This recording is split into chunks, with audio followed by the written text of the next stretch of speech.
तो चलो एक बार और शुरू करते हैं एडजस्टमेंट। और एडजस्टमेंट में हम टोटल कितने एडजस्टमेंट पढ़ चुके हैं? 7। कौन कौन से?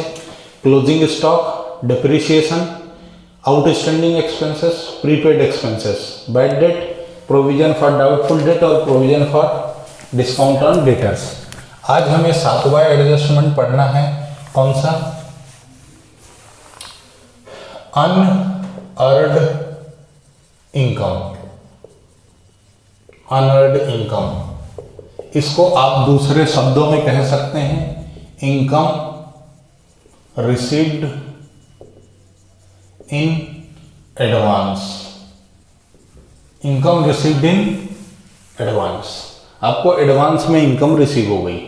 इसका मतलब ये है कि आपको पैसे मिल गए पर आपने काम अभी तक नहीं किया है। इसका सीधा सा मतलब ये है ना कि पैसे तो आप चेप के बैठ गए हो पर सामने वाले का काम नहीं कर रहे हो। इसका मतलब ये। तो ये क्या है तुम्हारे लिए? पहली बात लायबिलिटी है। तो पैसे ले लिए मतलब काम करना पड़ेगा। मेरे पास तुम आए और बोले सर पढ़ाओ, मैंने कहा पहले फीस दे दो। बोले सर डेमो दो, मैंने कहा यूट्यूब में बहुत सारे वीडियो डले हैं, देख लो डेमो जितना चाहिए, पूरा निःशुल्क है। तुमने बोले भावुक हो गया है सर, रुला दिया मैंने, तो ये लो पैसे, फीस दे दी। मैंने रख चेप के बैठ गया, अगले दिन से मैंने छुट्टी मारना शुरू कर दी। ऐसा होता है क्या? नहीं। पर एडवांस में पैसे मिल गए तो वो क्या है? Unearned income. अनअर्न्ड क्यों लिखा है? क्योंकि अभी तक आपने काम नहीं किया, इसलिए वो आपने इनकम कमाई नहीं है। यानी ये वो इनकम है जो आपने कमाई नहीं पर आपको मिल गई। ठीक है, चलें आगे बढ़े। देखो इसका एडजस्टमेंट कैसे होगा। केस 1,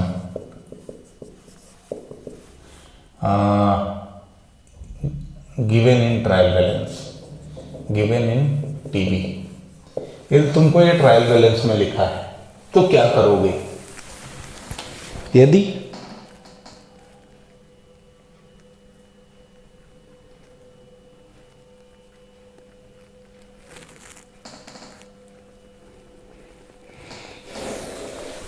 ये ट्रायल बैलेंस में गिवन है तो क्या करोगे?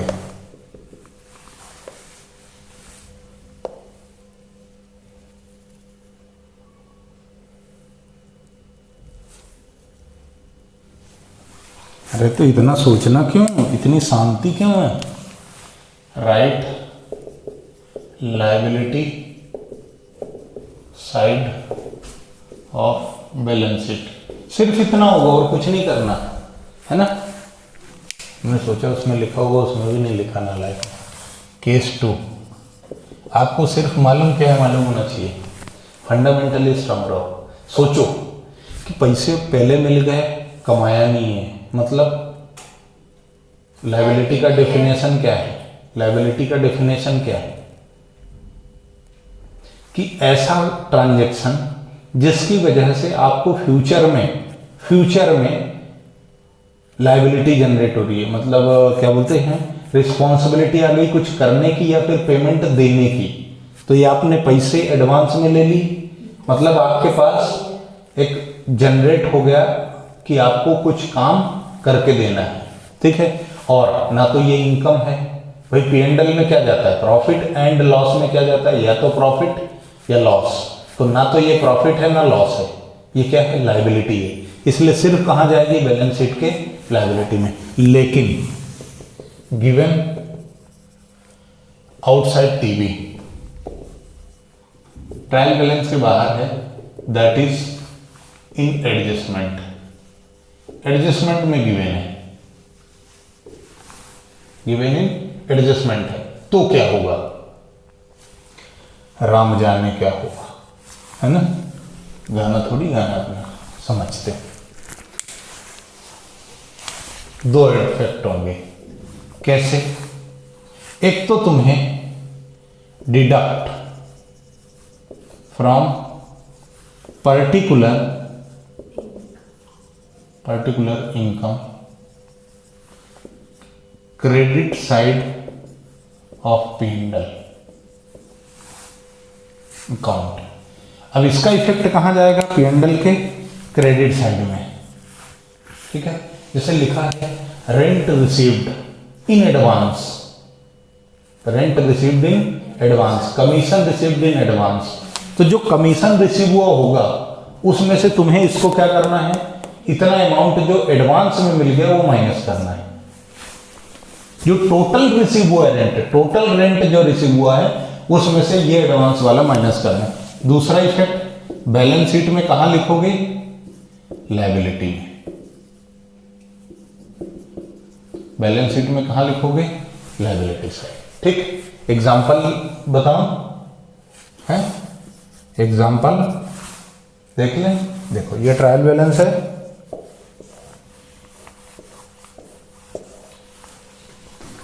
नहीं गलत किया ना,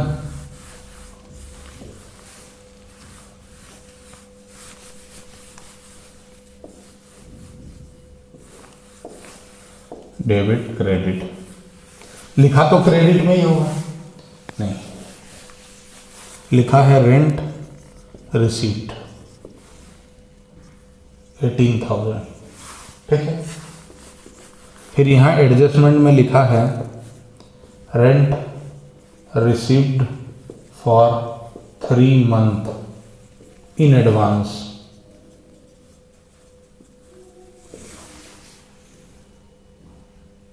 तीन महीने के लिए एडवांस मिल गया। इसका मतलब सर ये हो गया कि जो रेंट 18,000 का है ये साल भर का नहीं है, कितने का है, साल भर प्लस 3 महीने, यानी ये कितने दिन का है, 12 महीने का है ना। तो एडवांस कितना है वो निकालो। तो फिर तुम्हें क्या निकालना है, एडवांस रेंट कितना होगा, कैसे निकालोगे, जो है उससे डिवाइड, जो चाहिए उसका मल्टीप्लाई, ब्रह्मास्त्र। ये 18,000 ये किसके बराबर है, 12 और 15 महीने, 15 महीने क्यों, एक साल में 12 महीने प्लस 3 महीने ये इनटू कितने महीने का चाहिए, 3 का क्यों चाहिए, क्योंकि एडवांस रेंट कितना ये जानना है।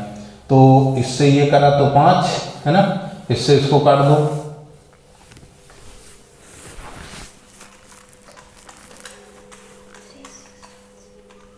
हम्म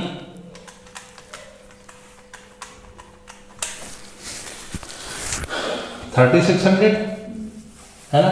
तब इसका प्रेजेंटेशन कैसा होगा ये देखो, P&L अकाउंट,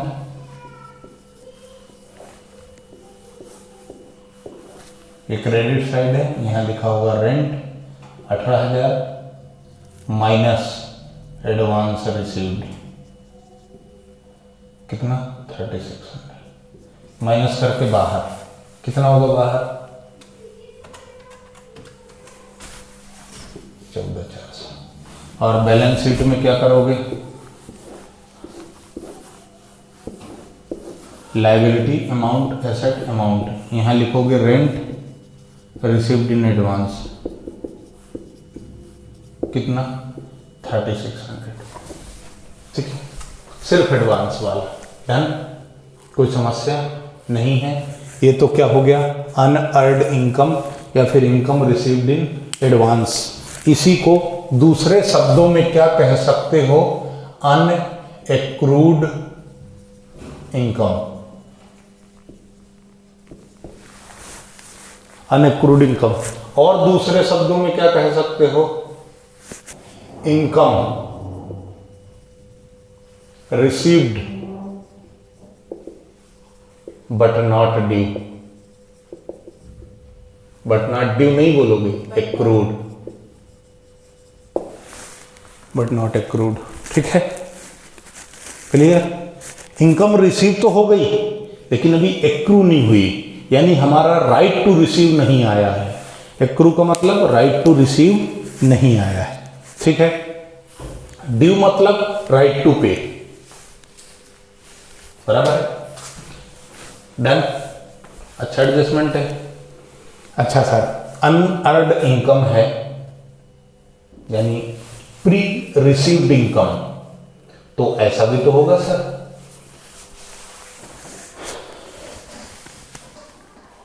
आउटस्टैंडिंग इनकम भी तो हो सकती है कि आप भाई जब आपको एडवांस मिल रहा है तो कुछ तो ऐसा होगा कि जहां पर आपने काम कर देते और आपको पैसे बाद में मिलते हैं, ऐसा भी तो होगा। आगे बढ़े, चलो। तो अब हमें क्या देखना है, इसको हटा के इसको हटाना है और हमको क्या पढ़ना है, एक्रूड इनकम। ये थी अनएक्रूड, अब हमें जो पढ़ना है वो क्या पढ़ना है, एक्रूड इनकम।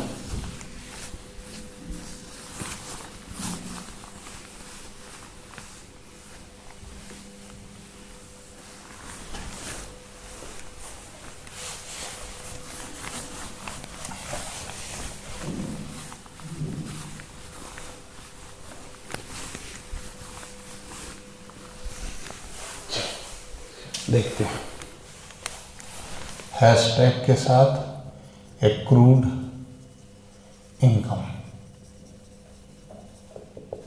इसका मतलब क्या है, income earned but not received. ठीक है, कमाली पर अभी मिली नहीं है। और क्या हो सकता है,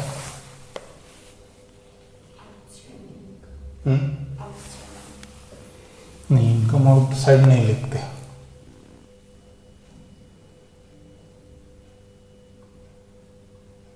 हाँ ठीक है, चलो बाद में देखेंगे। इसमें भी दो चीजें हैं, क्या, केस 1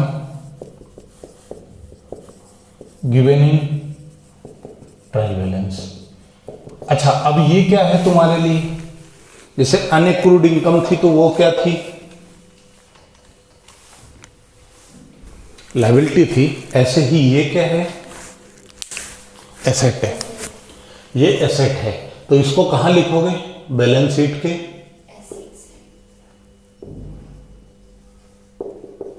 एसेट साइड। ठीक है, बैलेंस शीट के asset side. Case 2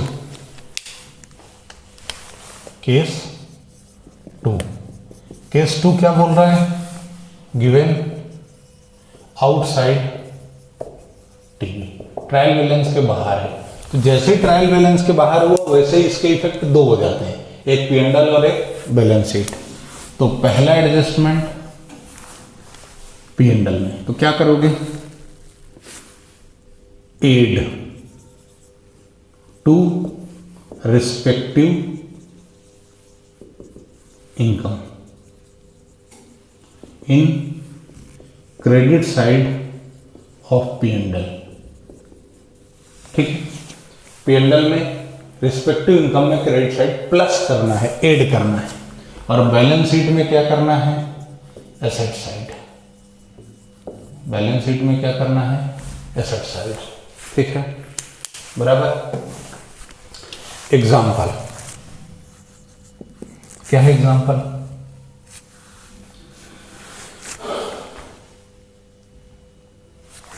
trial balance, यहां लिखा है कमीशन रिसीव्ड, यहां लिखा है 6000। ठीक, फिर यहां लिखा है ट्रायल बैलेंस का था adjustment income, sorry commission not received for 6 months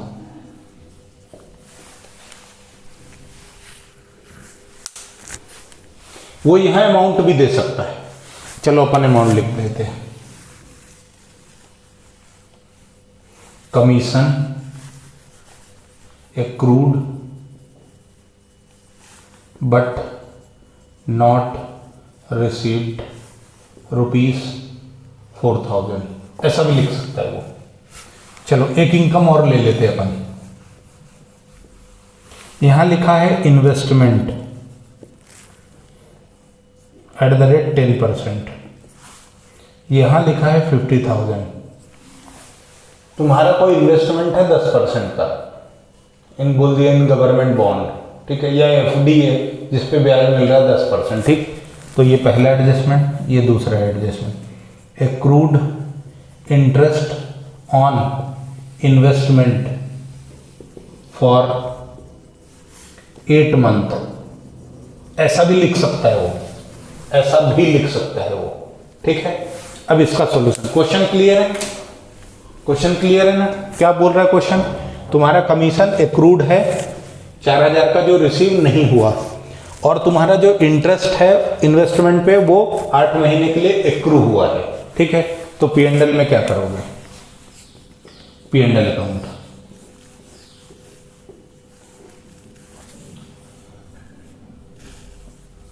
particular amount, यहां तो तुम क्या लिखोगे?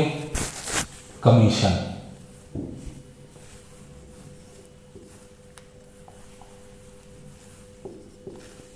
कमीशन कितना? 6000 प्लस एक्रूड कितना? 4000, टोटल 10000। ठीक है, फिर क्या लिखोगे? Accrued interest on investment. भाई तुम्हारे ट्रायल बैलेंस में इंटरेस्ट कितना मिला ये नहीं दिया ना? नहीं दिया ना, तो सीधा क्या लिख दोगे? Accrued interest on investment. और कैलकुलेशन कैसे करोगे? 50,000 into 10% into 8 month divided by 100 into 12। ठीक है, 2 जीरो से 2 जीरो कट गए, इससे काटा तो 4 और ये 6, फिर काटा तो 2 और इधर 3, है ना? फिर 3 से इसको कट जाएगा क्या?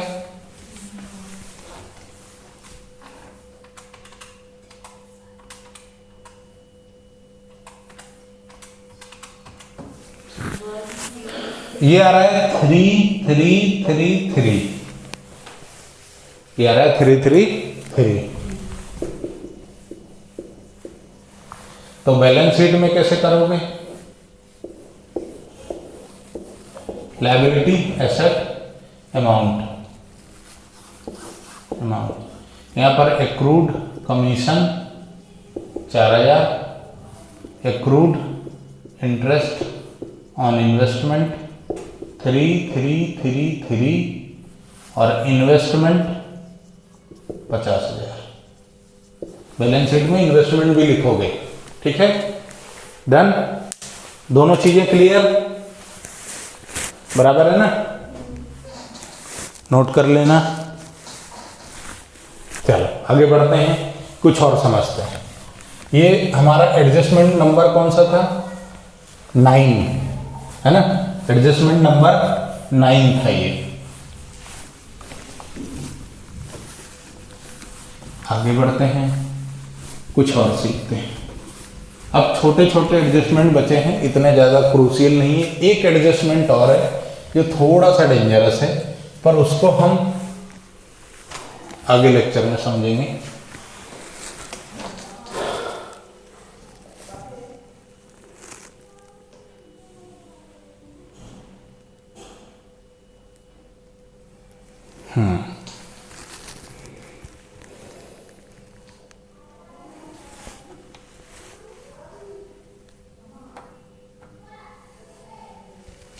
देखो, हमारा एडजस्टमेंट नंबर है 10, interest on capital. Interest on capital, ठीक।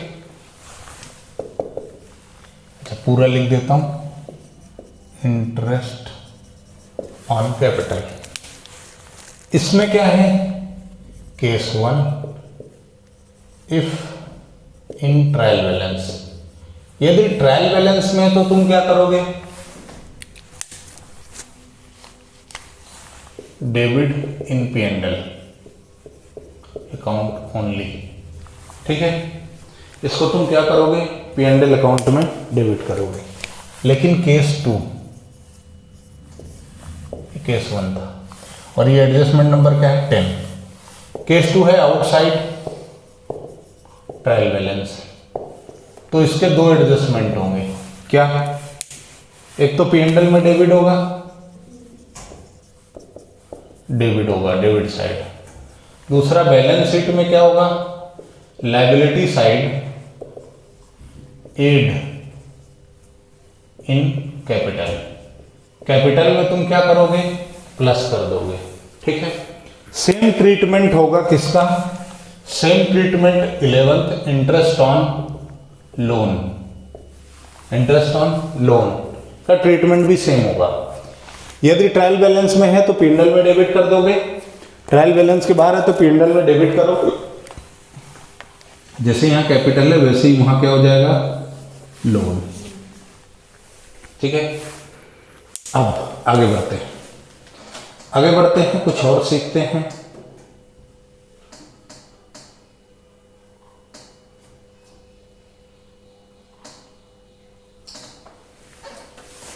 अब कुछ गुड्स से रिलेटेड है, एडजस्टमेंट नंबर 11 गुड्स से रिलेटेड है, गुड्स से रिलेटेड एडजस्टमेंट है। क्या है वो समझो। जैसे goods withdrawn by owner for personal use, घर खर्च के लिए भाई गुड्स ले गया, ठीक है, घर से रिलेटेड। जैसे सोने की दुकान थी, सोनार की, फरवरी का महीना, फरवरी के बीच में महापर्व आया, भाई ने बोला यार आज ले जाके धर्मपत्नी को गिफ्ट दे देते हैं, पर्सनल यूज। अभी क्या करना है उसका,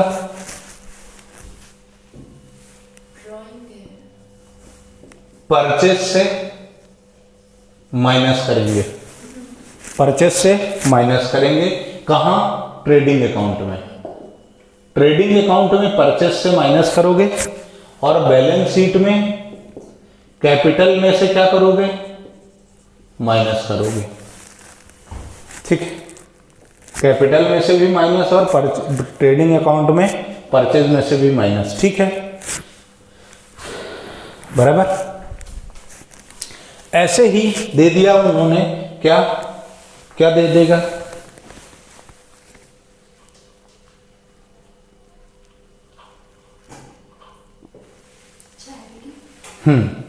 गुड्स गिवन है चैरिटी, क्या दे दिया, मान लो ये पहला एडजस्टमेंट है, goods withdrawn by owner for personal use. ठीक, इसके जगह यदि वो दूसरा एडजस्टमेंट दे दे गुड्स का, goods given as free sample, free sample और चैरिटी, तो तुम क्या करोगे, दो एडजस्टमेंट। अपन तो ये मान के चल रहे हैं कि ये ट्रायल बैलेंस के बाहर है, ट्रायल बैलेंस में होंगे तो P&L में डेबिट होंगे, ये फिक्स है। ट्रायल बैलेंस के बाहर है तो क्या करोगे, दो एडजस्टमेंट। एक तो P&L अकाउंट में क्या करोगे, डेबिट, और दूसरा ट्रेडिंग अकाउंट में क्या करोगे, ट्रेडिंग अकाउंट में क्या करोगे, परचेज में से सब्ट्रैक्ट करोगे, माइनस करोगे, सब्ट्रैक्ट या फिर डिडक्ट, जो तुमको लिखना है वो। ठीक है, बराबर। अब है goods theft, goods lost by theft, तो वहां पर भी यही आएगा, goods third, goods lost by theft. Theft बोलो या पिलफ्रेज बोलो, एक ही बात है, चोरी हो गई तो भी सेम ट्रीटमेंट होगा, P&L में डेबिट जितना लॉस है। अब एक चीज बचता है, goods lost in transit, goods in lost in transit भी सेम एडजस्टमेंट होगा, लेकिन यदि गुड्स इंश्योर्ड था तो फिर कुछ चमत्कारिक प्रदर्शन होंगे, और उसके लिए हम आज नहीं कल मिलेंगे। ठीक है, अगले हिस्से में बात करेंगे। आज के लिए इतना सफिशिएंट है। आपके सहयोग के लिए आपका बहुत बहुत धन्यवाद, इतना नोट कर लेना। ठीक है,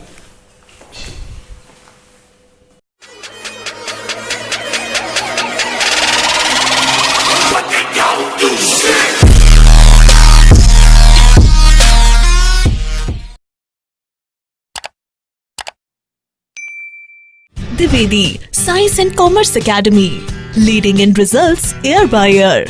ब्रिजनैनी नगर, गंगा गार्डन के पास, माता मंदिर, लिम्बोदी, इंदौर, मध्य प्रदेश। कॉल 7566663636, 7566667676।